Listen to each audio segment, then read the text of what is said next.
ನಮಸ್ತೆ ಸ್ನೇಹಿತರೆ, welcome back you all into the CAD design in Kannada YouTube channel.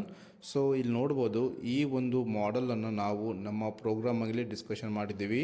So ಇದರಲ್ಲಿ ಒಂದು ನಿಮಗೆ ಮಲ್ಟಿ ಟೂಲ್ ಪಾತಲ್ಲಿ ಯೂಸ್ ಮಾಡಿರುವಂತಹ ಒಂದು ಟೂಲ್ ಪಾತನ್ನು ನಾನು ನಿಮಗೆ ತೋರಿಸ್ಕೊಡ್ತೀನಿ. ಅದು ಯಾವುದಂದರೆ ಟ್ರಯಾಂಗ್ಯುಲರ್ ಮೆಶ್. ಸೊ ನೋಡಿ, ಟ್ರಯಾಂಗ್ಯುಲರ್ ಮೆಶ್ ಯೂಸ್ ಮಾಡ್ಕೊಂಡು ನಾನು ರಫಿಂಗ್ ಪರ್ಪೋಸನ್ನು ಯೂಸ್ ಮಾಡಿದ್ದೀನಿ, ರಫಿಂಗೋಸ್ಕರ ಯೂಸ್ ಮಾಡಿದ್ದೀನಿ. ಸೊ ಇದು ಸ್ಟೀಮ್ ಟರ್ಬೈನ್ ಬ್ಲೇಡು 4th ಆಕ್ಸಿಸ್ಗೋಸ್ಕರ ನಾನು ಕ್ರಿಯೇಟ್ ಮಾಡಿರುವಂತಹ ಪ್ರೋಗ್ರಾಮ್ ಇದಾಗಿದೆ. ಸೊ ಇದಾದಮೇಲೆ ನಾವು ಇದರಲ್ಲಿ ವೆರಿ ಇಂಪಾರ್ಟೆಂಟ್ ಆಗಿರುವಂಥ ಟಾಪಿಕ್ಸನ್ನೆಲ್ಲ ಕವರ್ ಮಾಡ್ಕೊತ ಹೋಗ್ತಾ ಇದ್ದೀವಿ ನಮ್ಮ ಕೋರ್ಸಲ್ಲಿ.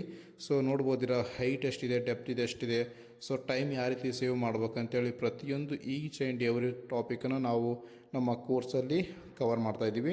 ಸೊ ಯಾರಾದರೂ ಇಂಟ್ರೆಸ್ಟಿಂಗ್ ಇದ್ದರೆ ಸೊ ನೀವು ಇದು ಕಾಣ್ತಾ ಇರುವಂತಹ ನಂಬರನ್ನು ಕಾಲ್ ಮಾಡಿ. ಸೊ ನಾವು ನೋಡಿ ಪ್ರೊಸೆಸ್ ಹೆಂಗಿರುತ್ತೆ ಅಂತಂದರೆ, ಇವಾಗ ಟ್ರಯಾಂಗಲ್ ಮೆಶ್ ಸೆಲೆಕ್ಟ್ ಆದಮೇಲೆ ಫಸ್ಟಿಗೆ ಜಾಮಿಟ್ರಿ ಅಂತ ಇರುತ್ತೆ. ಜಾಮಿಟ್ರಿನ ಯಾವ ರೀತಿ ಸೆಲೆಕ್ಷನ್ ಮಾಡ್ಕೊಬೇಕು, ಟೂಲ್ ಸೆಲೆಕ್ಷನ್ ಯಾವ ರೀತಿ ಇರಬೇಕು, ಸೊ ಎಲ್ಲವೂ ಪ್ರತಿಯೊಂದು each and every comment discussion ಮಾಡ್ತೀವಿ. ಮೇನ್ಲಿ ಈ ಒಂದು ಮಲ್ಟಿ ಟೂಲ್ಗಳಲ್ಲಿ ನೋಡಿ ಎಷ್ಟು ಕಾಂಪ್ಲಿಕೇಟೆಡ್ ಆಗಿರುವಂತಹ ಟೂಲ್ ಪಾತ್ ಎಲ್ಲ ಇರುತ್ತೆ. ಟೂಲ್ ಜನ್ರೇಷನ್ ಮಾಡೋದು ಯಾವ ರೀತಿ ತುಂಬ ಕಾಂಪ್ಲಿಕೇಟೆಡ್ ಇರುತ್ತೆ, ಮಲ್ಟಿ ಟೂಲ್ ಪಾತ್ ಎಲ್ಲವೂ ಸೊ ಡಿಸ್ಕಷನ್ ಮಾಡ್ತಾ ಇದ್ದೀವಿ. Thank you.